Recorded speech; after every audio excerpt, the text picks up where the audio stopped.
Assalamualaikum warahmatullahi wabarakatuh. Saya Faris Ferdianto Junior akan mempresentasikan tentang infrastruktur jaringan. Jaringan komputer adalah dua perangkat komputer atau lebih yang saling terhubung untuk membagikan data dan informasi. Lalu apa sih sistem terdistribusi itu? A system in which hardware or software components located at network computer communicate and coordinate their action only by message passing. Sebuah sistem di mana komponen software atau hardware-nya terletak di dalam jaringan komputer dan saling berkomunikasi menggunakan message passing. Jadi, sistem terdistribusi merupakan suatu sistem perangkat lunak yang dibuat di atas sebuah jaringan. Perangkat lunaklah yang menentukan tingkat keterpaduan dan transparansi suatu sistem jaringan. Penggunaan sistem terdistribusi tidak menyadari terdapat banyak proses dalam sistemnya. Nah, sekarang apa sih perbedaan antara jaringan komputer dengan jaringan terdistribusi?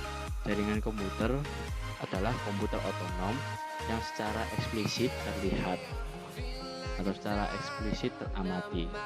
Kalau jaringan terdistribusi itu keberadaan beberapa komputer otonom bersifat transparan. Secara normal, setiap sistem terdistribusi mengandalkan layanan yang disediakan oleh jaringan komputer. Lalu beberapa layanan pada jaringan komputer seperti name service juga merupakan sistem terdistribusi. Lalu sistem terdistribusi lebih banyak masalah yang dihadapinya. Komputer otonomi, walaupun komputer tidak terhubung ke jaringan, komputer tersebut tetap dapat berjalan. Penerapan jaringan komputer ini dapat Anda lihat pada kehidupan sehari-hari. Contohnya penerapannya dapat Anda lihat di kasir supermarket. Contoh penerapan dari sistem terdistribusi seperti ATM dan situs berita. Selanjutnya adalah data center. Secara umum, data center dapat diartikan sebagai pusat data. Jadi, dapat diartikan bahwa data center adalah sebuah fasilitas yang dimanfaatkan atau dikelola untuk kebutuhan sistem dan komponen-komponen komputer, seperti penyimpanan data atau database dan telekomunikasi. Data center ini sendiri terletak di berbagai negara.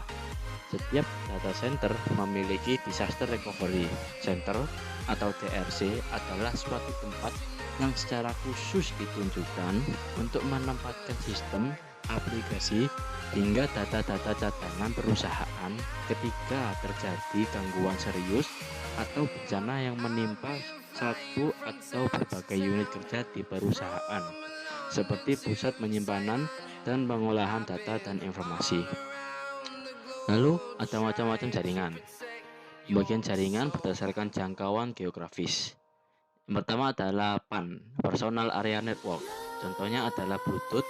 Lalu LAN, Local Area Network. LAN mencakup area geografis yang lebih kecil, ukuran terbatas beberapa kilometer, dan dimiliki secara pribadi. Biasanya IP komputer tersusun masih dalam satu kelas. Orang yang dapat menggunakannya untuk lab komputer, gedung, kantor, rumah sakit, sekolah, dan lain-lain. LAN mudah dirancang dan dirawat. Lalu ada MAN.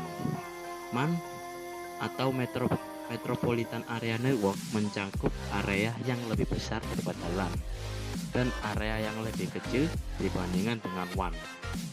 MAN menghubungkan dua atau lebih komputer yang terpisah tetapi berada di kota yang sama atau berbeda. Ini mencakup area geografis yang luas dan dapat berfungsi sebagai ISP, penyedia layanan internet.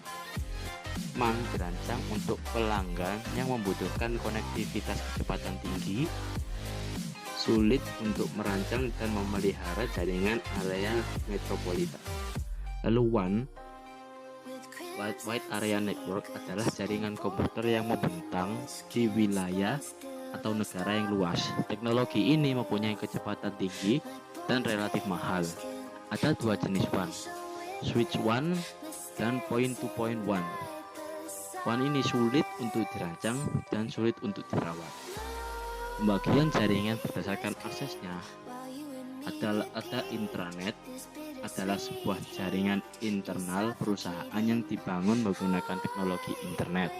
Sementara internet, interconnected network, adalah sebuah sistem komunikasi global yang menghubungkan komputer-komputer dan jaringan-jaringan komputer di seluruh dunia.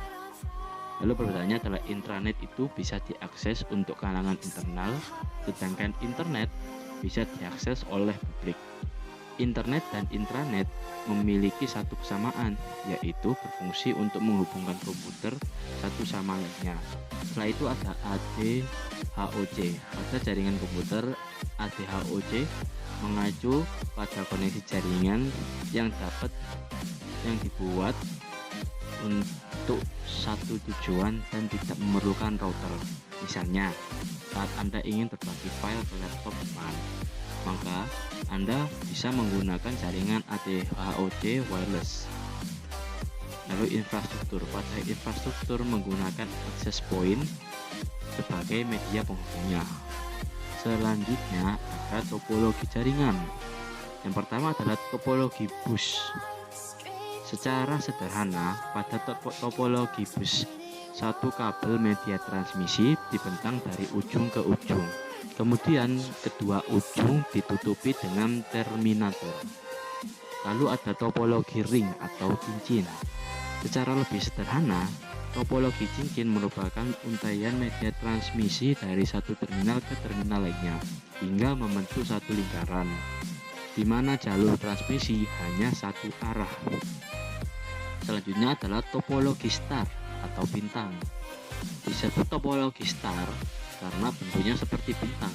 Pada topologi bintang, sebuah terminal pusat bertindak sebagai pengatur dan pengendali semua komunikasi yang terjadi. Terminal-terminal lainnya melakukan komunikasi melalui terminal pusat ini. Lalu ada topologi tree atau pohon. Topologi pohon dimulai dari satu titik yang disebut dengan head end. Dari head end beberapa kabel ditarik menjadi cabang, dan pada setiap cabang terhubung beberapa terminal dalam bentuk bus atau dicabang lagi hingga menjadi rumit. Lalu ada topologi mesh atau tidak beraturan.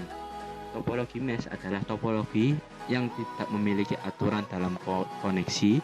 Topologi ini biasanya timbul akibat tidak adanya perencanaan awal ketika membangun suatu jaringan. Karena tidak teratur, maka kegagalan komunikasi menjadi sulit dideteksi dan ada kemungkinan boros dalam pemakaian media transmisi. Lalu ada pembagian jaringan penggunaan kabel. Yang pertama adalah jaringan berkabel atau wire network. Kabel yang digunakan berfungsi untuk menghubung satu komputer dengan komputer lainnya agar bisa saling bertukar informasi atau terhubung dengan internet. Lalu yang kedua adalah jaringan menari kabel atau wireless network.